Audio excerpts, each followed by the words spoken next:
Allahu Allahu Allahu Allah.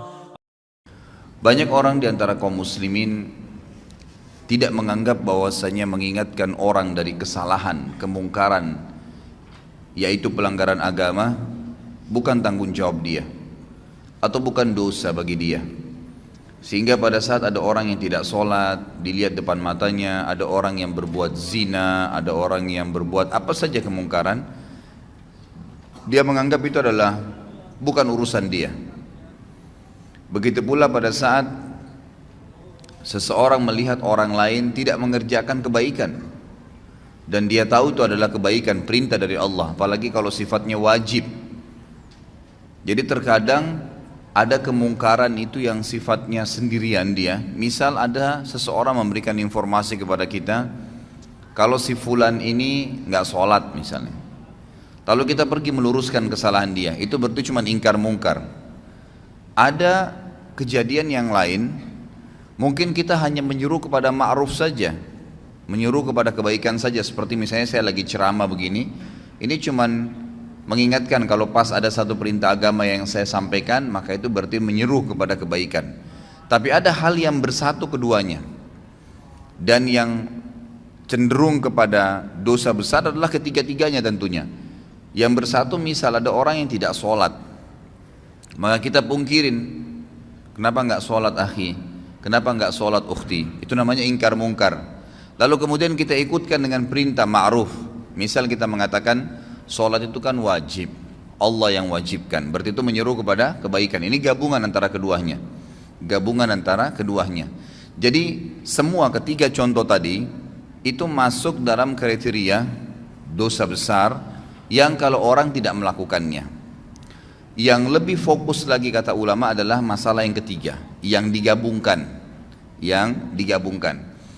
Saya rincikan dulu. Kalau yang mungkar saja tadi, misal saya dilaporkan oleh seseorang, si fulan nggak sholat, si fulan niat mau berzina, si fulan niat mau kerja di tempat riba, tolong Ustadz nasihatin. Saya lalu datang dan menasehatinya. Ini ingkar mungkar saja, ingkar mungkar saja. Nah ini kalau diminta kepada saya untuk meluruskannya, maka wajib saya harus bisa meluruskan. Kalau saya tidak luruskan, saya dosa besar, karena saya membiarkan orang terjerumus dalam perbuatan dosa besar itu. Tapi kalau yang sedang dia lakukan dosa kecil dan saya tidak luruskan, saya tidak ingatkan, berarti saya termasuk melakukan dosa kecil. Kalau menyeru kepada kebaikan, misal kayak ceramah seperti ini, maka ini lebih cenderung kepada hukumnya sunnah, kecuali memang ada satu kasus terjadi. Seperti contoh besok Natal misalnya, lalu saya tahu ada kaum muslimin yang melakukan perbuatan ikut-ikutan, lalu saya tidak luruskan, saya tahu itu, saya tidak coba menyampaikan yang ma'ruf, gitu kan. Maka berarti perintah agama memerintahkan agar kita merayakan Idul Fitri Idul Adha dan tidak ada hari raya yang lain, mengingatkan kepada ma'ruf. Saya tidak ingatkan, maka saya berdosa besar. Tapi kalau umum saja penyampaian ceramah itu hukumnya sunnah saja kalau dia sampaikan secara umum, gitu kan. Kemudian ada yang gabungan antara ingkar mungkar dan ambil ma'ruf tadi. Seseorang yang sedang tidak sholat di hadapan kita, lalu kita ingatkan, luruskan, lalu sekaligus kita sebutkan fadilah daripada ibadah itu, berarti menggabungkan keduanya. Lebih cenderung Imam Az-Zahabi mengatakan semua masuk dalam kriteria dosa, tapi ada rincian tadi. Cuman kalau digabungkan keduanya, ini sudah jelas dosa besar, mutlak, tidak ada lagi pendapat lain. Misal ada orang depan mata kita jelas-jelas berbuat kesalahan pelanggaran agama, ya, maka di sini wajib bagi kita untuk memungkirinya. Kalau tidak, dan sekaligus menggabungkan dengan ma'ruf, ya, diingatkan. Jadi jangan sampai teman-teman cuma bilang orang lagi berzina, jangan kamu zina, haram dalam agama. Itu nggak cukup. Itu cuma ingkar mungkar. Harus digabungkan. Apa alasannya? Apa solusinya buat dia? Karena zina itu perbuatan yang fahisyah, perbuatan yang buruk. Bayangkan kalau nanti perempuan yang kamu zinain ini hamil, bagaimana nanti citra nama kamu di keluargamu, di masyarakat? Bagaimana nanti kalau dia hamil kamu menghadapinya? menggugurkan juga adalah dosa haram yang lain. Kalau kamu punya anak, anaknya haram. Jadi kita berikan ma'ruf, ya. Berikan selain ingkar mungkar, melarang dia, kita sampaikan juga kebaikan-kebaikan. Ada orang tidak sholat, tanya, kenapa akhi nggak sholat, gitu kan? Itu sudah ingkar mungkar ya, kenapa nggak sholat? Lalu kita masuk kepada ma'ruf. Sholat itu kan perintah agama, Allah subhanahu wa ta'ala yang wajibkan, pahalanya begini, begitu, begini, dan seterusnya. Maka ini penggabungan antara amr ma'ruf dan nahi mungkar. Kalau ada orang yang mengalami keadaan tadi, dia melihat depan matanya kemungkaran dan dia tidak pungkirin, dia termasuk orang yang melakukan dosa besar. Dan yang lebih berbahaya lagi, selama dia tidak meluruskan kesalahan orang itu dan dia sudah sempat melihatnya, dia tidak memungkirinya sama sekali ya. Sebagaimana nanti akan kita jelaskan, ada 3 tahapan: mengingkari dengan tangan, mengingkari dengan lisan, atau mengingkari dengan hati. Sama sekali tidak lakukan, maka bisa menjadi dosa yang terus menerus dia dicatatkan padanya, karena dia membiarkan. Jadi ada orang ini, jelas dia tahu adiknya ini misalnya minum khamr, dia nggak ingat-ingatin, dibiarin aja terus. Dia tetap sholat, tetap hadir di majelis ilmu, tapi adiknya nggak pernah diingatin sama dia, nggak pernah dipungkiri bungkar, nggak pernah juga dikasih ma'ruf, disuruh ganti dengan minuman-minuman yang baik. Allah halalkan susu lebih sehat, Allah halalkan sirup, Allah halalkan madu, dan seterusnya. Kita amr ma'ruf. Kalau tidak, selama dia lihat kemungkaran tersebut dan sampai adiknya belum berubah, dia dapat dosa terus. Karena dia juga termasuk terlibat di situ, punya andil, dia seakan-akan membiarkan. Ringannya dalam agama kita, saudaraku, karena dalam agama ini ingkar mungkar yang tadi sifatnya bisa menjadi dosa besar itu akan hilang spontan pada saat kita mengingkari walaupun cuma sekali. Jadi ingkar mungkar itu dan amr ma'ruf, melarang dari perbuatan dosa dan menyuruh kepada kebaikan, itu yang wajibnya hanya yang pertama. Misal ada orang tidak sholat nih, teman kantor, lalu kita nasihatin, kenapa nggak sholat akhi, kan itu dosa. Sholat itu kan, lalu itu ingkar mungkar. Kita masuk kepada ma'rufnya, sholat itu kan pahalanya sangat besar, satu-satunya ibadah yang diperintahkan oleh Allah subhanahu wa ta'ala kepada nabinya Muhammad sallallahu alaihi wasallam yang diterima di langit adalah sholat. Ibadah-ibadah yang lain, jihad, apa saja ya, termasuk ayat-ayat Al-Quran itu turun dari langit ke bumi. Perintah puasa, perintah zakat, kecuali sholat di langit. Lalu ada hadis-hadis Nabi SAW, bagaimana kalau di depan rumah seseorang, di antara kalian ada sebuah danau, sebuah sungai yang luas, dan airnya mengalir dengan deras, lalu kemudian dia mandi sehari 5 kali, apakah tertinggal sedikit pun dari kotorannya? Maka pasti dia akan mengatakan, apa kata para sahabat, tidak ada ya Rasulullah. Kata Nabi SAW, itu perumpamaan 5 waktu sholat. Seseorang di antara kalian membersihkan 5 kali sehari dosanya. Jadi kita sebutkan ma'ruf, gitu kan? Kita sebutkan ma'ruf.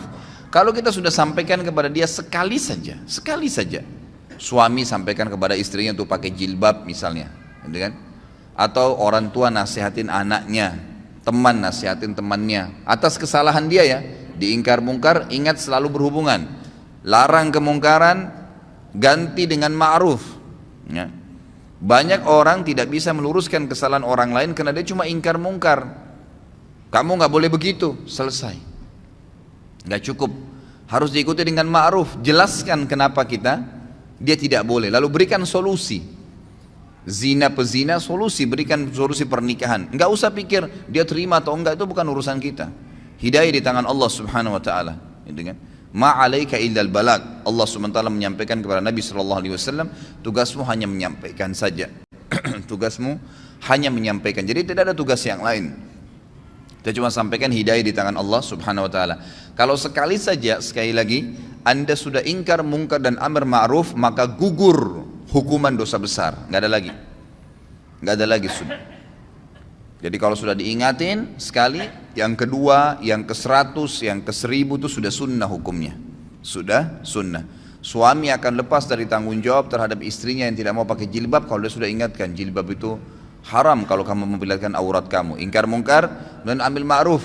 Kan kalau kamu tutup aurat kamu itu malah menjalankan perintah agama, dapat pahala. Kamu juga tidak kehilangan apa-apa kok, malah tidak diganggu oleh orang lain dan seterusnya. Maka sudah sekali. Ternyata istrinya masih belum mau lakukan. Dia boleh tetap mengingatkan, mendoakan, tapi minimal dia sudah lepas dari beban hukum nih. Karena hukum ini yang penting ya. Nah, sekali saya sudah cukup. Sekali saja sudah cukup.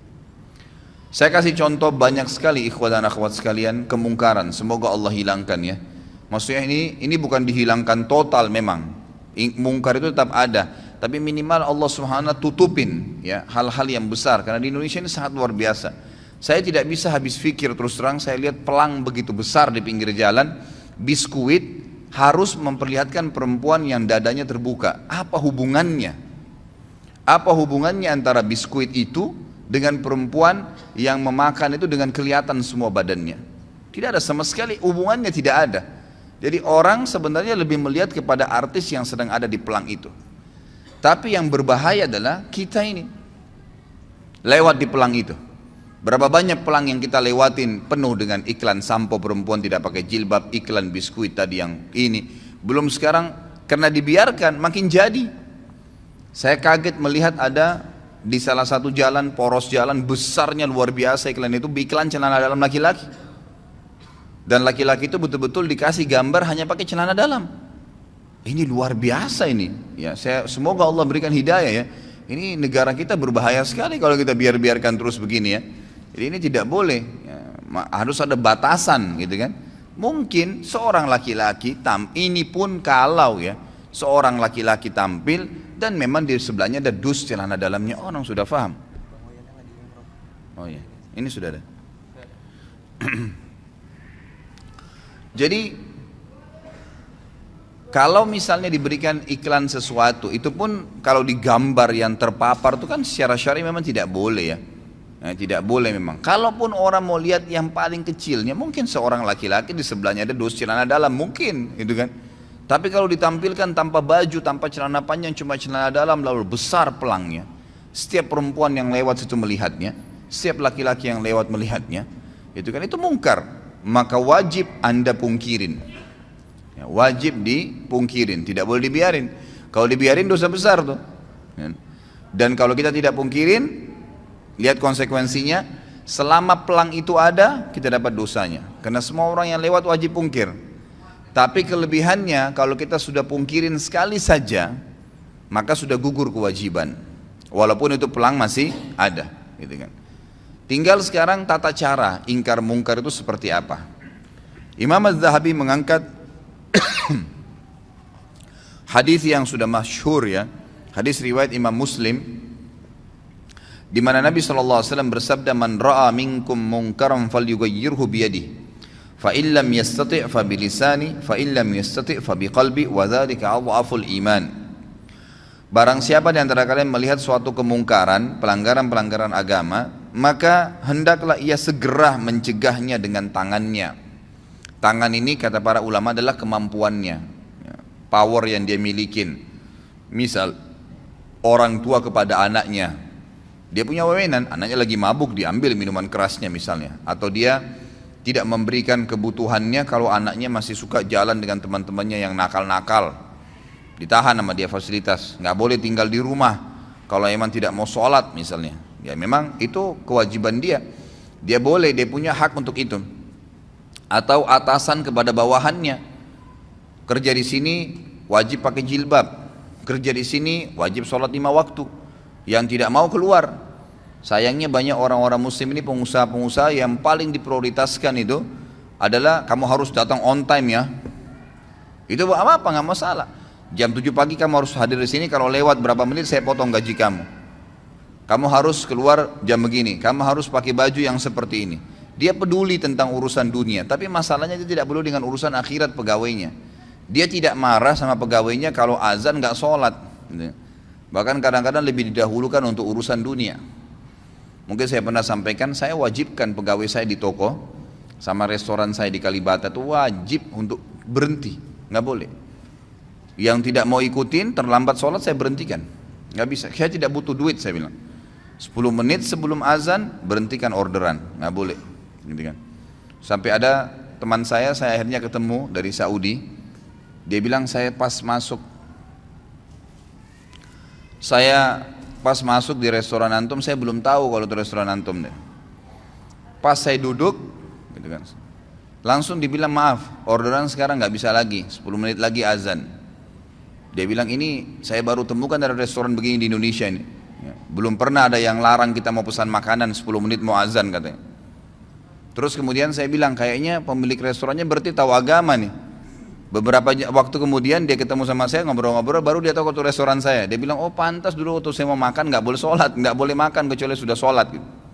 Loh iya memang begitu peraturan saya kasih, gitu kan harusnya begitu. Ditaruh di depan rolling door-nya itu tulis sedang sholat, nggak apa-apa, gitu kan. Harusnya begitu karena kita punya power. Akhirnya pegawai saya mau tidak mau, duhur, asar, maghrib, isya itu saya ngambil hukum syar'i di situ. Dan orang-orang bahkan tidak jarang, subhanallah orang yang lagi makan, orang yang lagi belanja di toko tuh ikut sholat. Oh di mana masjidnya mas? Oh di sana, ditunjukin. Pergi sholat dulu, balik lagi habis itu. Subhanallah, kenapa orang bisa pada saat kebelet kencing ke kamar mandi?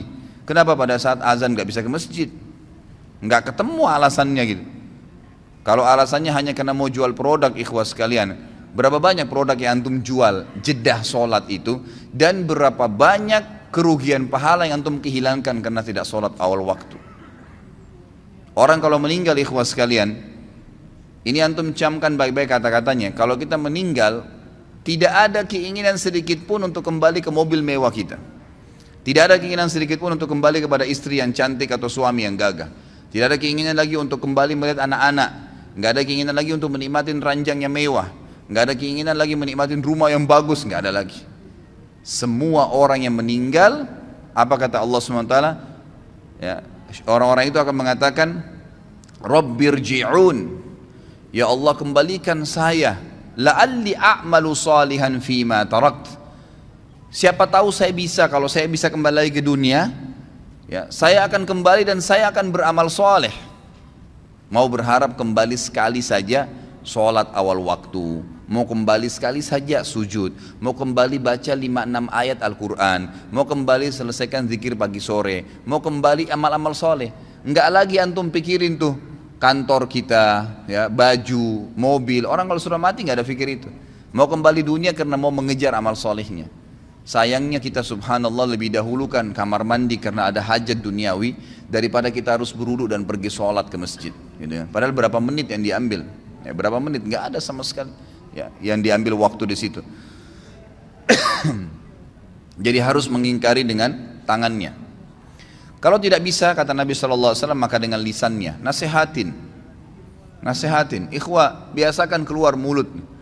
Orang bisa ngomong semaunya di TV, di media. Orang yang tidak punya ilmu, tidak punya akhlak ngomong, nggak ada tata krama dalam ucapan-ucapannya. Kadang-kadang sampai mencoreng kehormatan agama.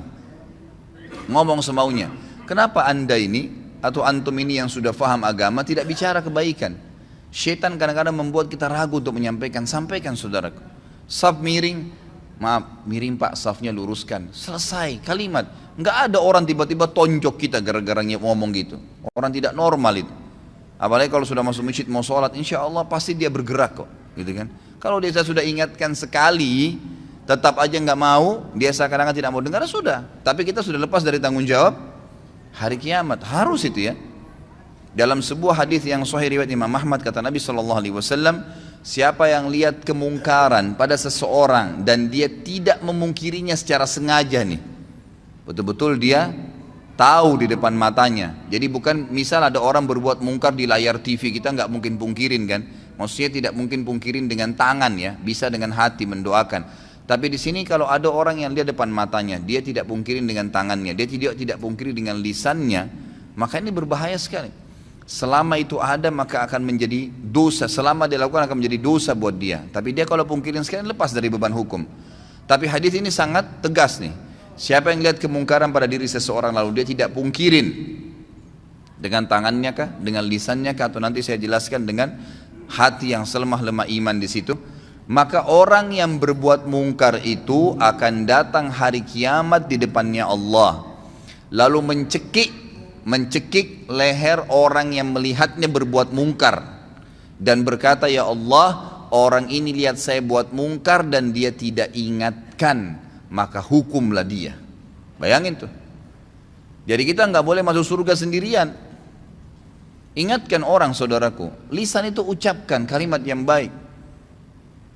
Kata Allah SWT dalam Al-Quran, wa mathulu kalimatin tayyibatin kasyajaratin tayyibatin asluha thabitun wa far'uha fis sama.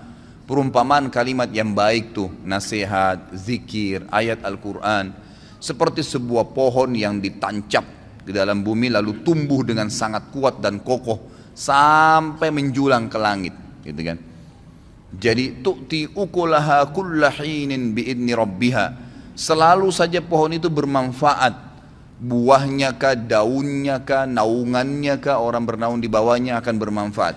Seperti itu kalimat yang baik, ucapkan, sampaikan, gitu kan, selalu. Kemudian yang ketiga adalah mengingkari dengan hati. Dan ini selemah-lemah iman. Dan kata para ulama, Imam Az-Zahabi memasukkan ingkar mungkar ini dalam dosa besar karena adanya sabda Nabi SAW di akhir hadis ini, وَذَلِكَ أَضْعَفُ الْإِيمَانِ, dan itu selemah-lemah iman. Artinya tidak ada lagi hitungan iman setelah itu. Jadi ada ancaman tapi seperti tidak kelihatan secara tulisan, gitu kan. Ingkar mungkar dengan hati, lewat di pelang, ya Allah mudah-mudahan saja engkau hilangkan ini, ya Allah saya tidak senangin ini, ya Allah berikan atasan saya hidayah, ya Allah berikan hidayah orang tua saya. Tapi itu selemah-lemah iman, cuman itu ingkar mungkar juga termasuk. Kalau sudah sekali saya dalam hatinya mengatakan, ya Allah tolonglah berikan hidayah, ya Allah ginilah, sudah selesai, dia sudah lepas dari hukuman dosa besar ini. Yang penting ingkar mungkar dulu, dan ingat selalu ikutkan dengan ma'ruf, ya. Jadi misal, ya Allah buatlah dia berhenti untuk tidak sholat dan mudahkanlah dia untuk mengerjakan sholat itu. Karena kadang-kadang doa kita Allah berikan seperti yang kita minta, ya. Ya Allah buatlah istri saya pakai jilbab misalnya, lalu berhenti sampai di situ. Ya sudah dia pakai jilbab, tapi pakai jilbabnya kita belum tahu bagaimana. Tapi ya Allah berikanlah dia hidayah supaya dia tinggalkan dosa kelihatan auratnya ini, lalu berikanlah dia hijab dan buat dia istiqamah di hijab itu. Berikan dia hijab yang syar'i, yang betul-betul dia sadari itu adalah sebuah kebaikan. Lengkap doanya minta kepada Allah SWT. Maka itu sangat baik, ya itu sangat baik. Jadi ingkar mungkar dalam hati pun harus, ya harus. Dan juga dari sisi lain kata para ulama, hikmah, tentu ini sangat peka ya. Hikmah yang sangat besar daripada ingkar mungkar amar ma'ruf adalah bagaimana supaya ma'ruf itu, perbuatan-perbuatan baik selalu meninggi karena banyak orang yang kerjakan, dan mungkar nanti akan teredam. Karena setiap orang diantara kita, kalau dia jalan dari masjid ini misalnya pulang ke rumahnya sebentar, pasti dari masjid ini ke rumahnya itu akan banyak sekali kemungkaran. Bayangkan kalau seseorang diantara kita, anggaplah kita yang hadir sini misalnya 200 orang. 200 orang ini kalau pulang menuju ke rumahnya misalnya, kan itu. Kira-kira pada saat dia pulang menuju ke rumahnya, dia lihat 10 kemungkaran dan dia pungkirin 10 kemungkaran. Berarti kita punya 2000 kemungkaran yang kita luruskan, gitu kan? Contohnya saja, walaupun dengan hatinya berdoa kepada Allah SWT. Kalau dia bisa dengan lisannya, baiklah, alhamdulillah, gitu kan? Dan seterusnya. Jadi ini bab yang harus kita jadi. Ini kesempatan pahala. Pahala yang paling banyak kata para ulama yang bisa didapatkan oleh seseorang dari amar ma'ruf nahi mungkar. Itu yang paling banyak. Karena banyaknya kemungkaran di jalanan, kan gitu. Ada orang perempuan yang lewat tidak pakai jilbab, berapa banyak tidak pakai jilbab. Kita tidak harus melihat, tapi mengatakan, ya Allah berikanlah hidayah kepada semua orang-orang yang perempuan yang tidak pakai jilbab ini, dan siapapun yang seperti dia seluruh dunia. Berapa banyak pahala yang kita bisa dapatkan. Jadi ini hal mendasar yang harus difahami dalam masalah ingkar mungkar. Ini Imam Ghazali masukkan dalam kategori dosa besar yang ke-78. Kemudian beliau mengangkat juga hadis yang lain. Ini diriwayatkan oleh Imam Muslim juga dalam Kitabul Iman, hampir sama dengan tadi yang pertama. Itu sama dalam Kitabul Iman, cuma beda nomor hadis. Dalam hadis yang milik Imam Muslim kata beliau tentang kezaliman, bunyinya ada awal hadisnya, tapi ini beliau angkat cuma pertengahan hadisnya. Faman jahadahum biyadihi fahuwa mu'min, wa man jahadahum bilisanihi fahuwa mu'min, wa man jahadahum biqalbihi fahuwa mu'min, laisa wara'a dzalika minal imani habbatu khardal. Siapa yang melihat kemungkaran lalu dia melawan, meluruskan kemungkaran itu, siapa yang meluruskan kemungkaran itu dengan tangannya, maka dia adalah seorang mukmin. Siapa yang meluruskan kesalahan dengan lisannya, maka dia juga orang mukmin. Dan siapa yang meluruskan kesalahan dan kezaliman, kemungkaran dengan lisannya, maka dia juga mukmin. Dan tidak ada iman setelah itu sekalipun atau sebesar biji sawi pun. Artinya tidak dianggap orang beriman kalau tidak mau ingkar mungkar. Ada hadis yang agung riwayat Bukhari, di mana Nabi SAW bersabda, suatu hari pernah Jibril diutus oleh Allah untuk menghancurkan satu negeri. Pada saat Jibril tiba di negeri itu, Jibril berkata, ya Allah, kata Allah, ini hancurin negeri itu. Kata Jibril AS, ya Allah, di negeri itu ada hambamu fulan, orang saleh. Ada hambamu fulan, orang saleh. Kata Allah SWT, mulai dari orang itu. Azab yang akan saya turunkan ini mulai pada orang itu. Karena dia tidak pernah menyeru kepada kebaikan dan melarang kemungkaran. Ini banyak orang ini, cirinya di Indonesia banyak sekali. Dia azan ke masjid, tapi nggak pernah mau tahu tetangganya sholat kah, orang yang dilewatin kah. Padahal cuma tinggal ucapin. Saya kadang-kadang kalau lewat di masjid dekat rumah saya, lagi duhur, banyak penjual-penjual ya kaki lima atau orang yang mampir. Mereka istirahat di teras masjid, tapi nggak sholat. Tidak sholat, subhanallah ya, semoga Allah berikan hidayah. Saya lewat cuma mengatakan, Pak, Mas sholat Pak, padahal sudah dengar azan tuh kan. Mereka tetap duduk aja, kita coba ingatkan, Pak, Mas sholat, gitu kan. Kadang-kadang pernah ada ibu-ibu juga situ jual gado-gado, Bu, luhur Bu, sholat. Hanya itu saja. Tidak pernah tuh ada yang ngomong kasar sama saya. Yang ada cuma, oh iya terima kasih Pak, cuman gitu saja. Tapi saya sudah dapat pahalanya, saya juga sudah lepas dari dosa besar.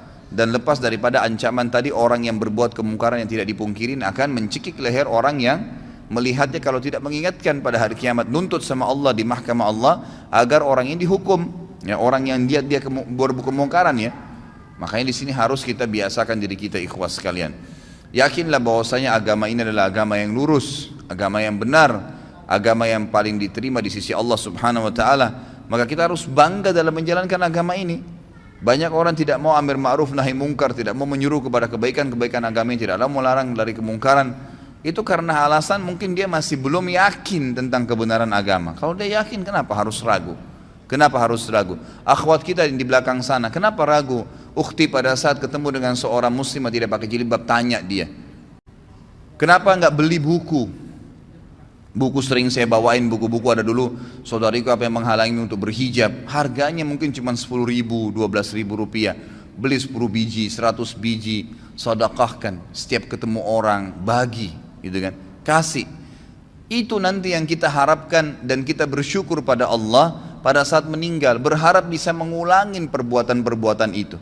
Karena sudah tidak bisa lagi menambah amal pada saat meninggal. Ya tentu kalau laki-laki masih ada pembatas dengan wanita kalau dia mau ngomong dalam syar'i ya. Tapi kalau akhwat kita, berapa banyak kesempatan untuk antunna, untuk kalian maksudnya ya. Kalau laki-laki biasanya dikatakan antum, ya. Kalau perempuan antunna, untuk antunna lakukan, ya. Banyak sekali menyuruh perempuan-perempuan itu pakai jilbab, lagi belanja pakaian di pasar tidak pakai jilbab. Bu, assalamualaikum, salam, muslimah iya. Bu, kamu nggak pakai hijab Bu? Ya. Mungkin dengan sambil bercanda, ibu kalau pakai hijab cantik juga kok, misal. Itu kan perintah agama, sambil ngobrol, sambil bayar, siapa tahu Allah berikan hidayah. Bayangkan kalau semenjak itu kemudian dia pakai jilbab, misal dia pakai jilbab, selama dia pakai jilbab sampai dia meninggal, Anda dapat pahalanya, karena Anda penyebabnya, gitu kan. Nabi SAW jelaskan kan, man dalla ala khairin kana lahu mithal ajri fa'ilihi min ghairi an yanqus min ajri fa'ilihi syai'a.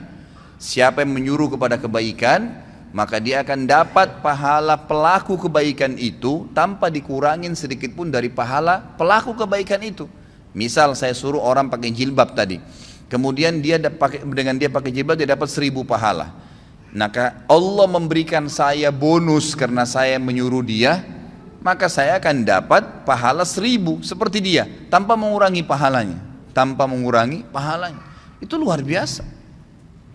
Maka semestinya kita coba gunakan kesempatan gitu.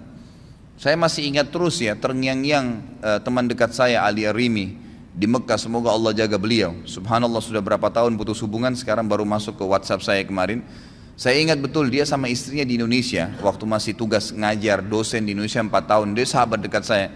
Selalu dia, subhanallah kalau jalan ke mall, jalan ke pasar sama istrinya, selalu dia bawa buku terjemahan bahasa Indonesia dan ditaruh di tas istrinya.